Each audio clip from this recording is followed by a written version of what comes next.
from parts unknown, it's Vance Capley talking comics, graphic design, and art. Sit back and enjoy tonight's episode.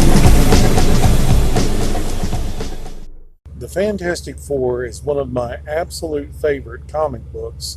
In fact, the first comic book that made me want to actually read the comic book was Fantastic Four number 116.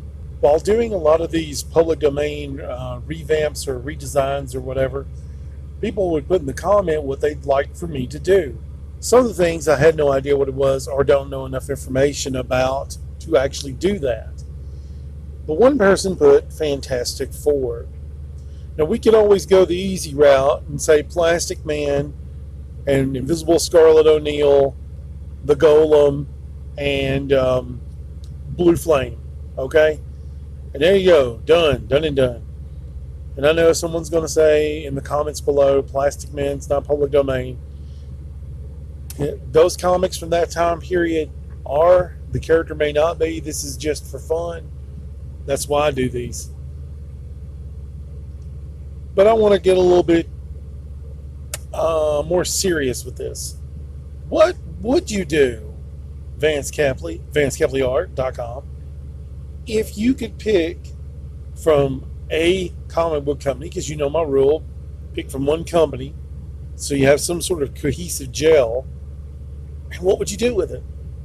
Okay, so now let's take a look at the Fantastic Four. Started in 1961 by Stan and Jack. That's Stan Lee and Jack Kirby for those not in the know. And they had the world's greatest comic book, in my opinion, of all time. Nothing could beat it. To this very day, if you go back and look at those, the first 100 plus of Stan and Jack's stuff on Fantastic Four, it's gold. And then you have people later on who would take it a little bit further and continue with that, what Stan and Jack had set into motion. But, you know, there's really no way you could top it. It's so hard to explain. It's family, it's superheroes, it's adventure, it's science fiction, yet it's just wonderful. It's a wonderful book.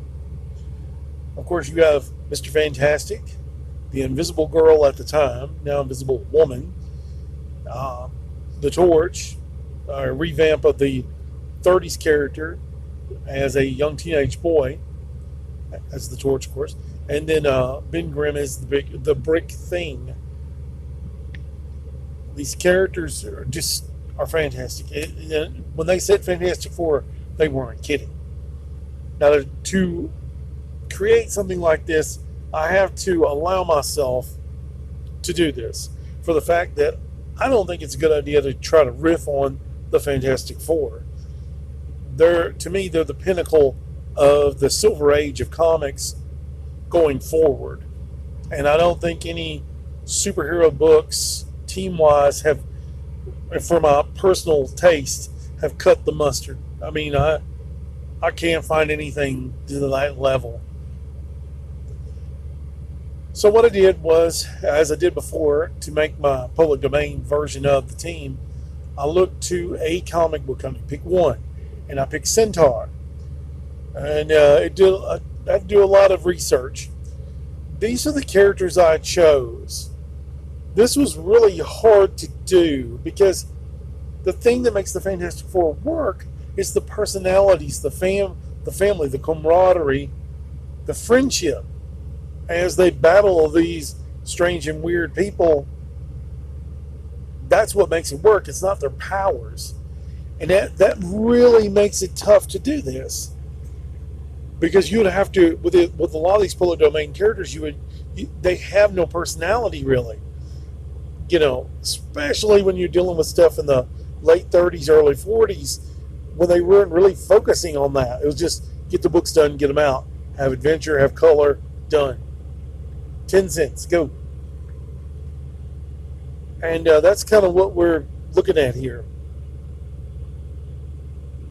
But for me, I don't know. I went ahead and did it. So here's who I chose. I chose this character because he could turn invisible and he could fight pretty good. And then I chose this character because, you know, he had this awesome blue flame about him, but he's not the superhero of the blue flame. He's a different character. Then I chose this guy because of his stretchy abilities, but he's not super intelligent or nothing, or a scientist of any measure. And then there was like one brief appearance of this character who transferred his mind into a gorilla, and that's as close as I could get to the thing. This is a pale imitation of the Great Fantastic Four, and to try to do something involving the Fantastic Four, is pretty much a slap in the face to Standing Jack. So that's how I'm going to leave this. I just want to let people know that there's more to designing, just taking characters and throwing them up as replacements. You got to think about how the characters are written as well. Otherwise, it's a waste of your time. I thank you all for watching. Look after one another. Take care. God bless. It's clobbering time.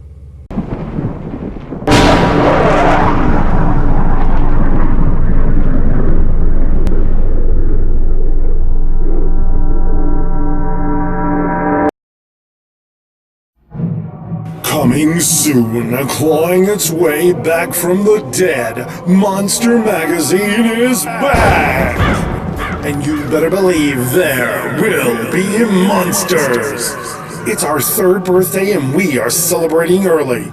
Here comes Monster Magazine's 9th big issue!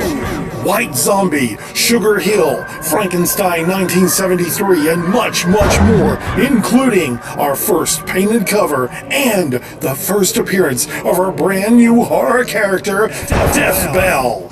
This will be an immediate collector's item. Not enough? Wait, there's more! 2 articles on Voodoo, and the 90th celebration of the world's first costume superhero, Golden Bat. All this and more in Monster Magazine issue 9, published by Visual Comics, copyright 2021, Vance Capley. Vance Capley is a self-taught artist who has worked in various mediums, including drawing, painting, and graphic design for over 20 years. He now has his designs here on TeePublic. Old school, unique, stylish. He is also available to help you with your original TeePublic designs. Make sure you visit Vance Capley Art 1972 at teepublic.com. You'll be glad you did.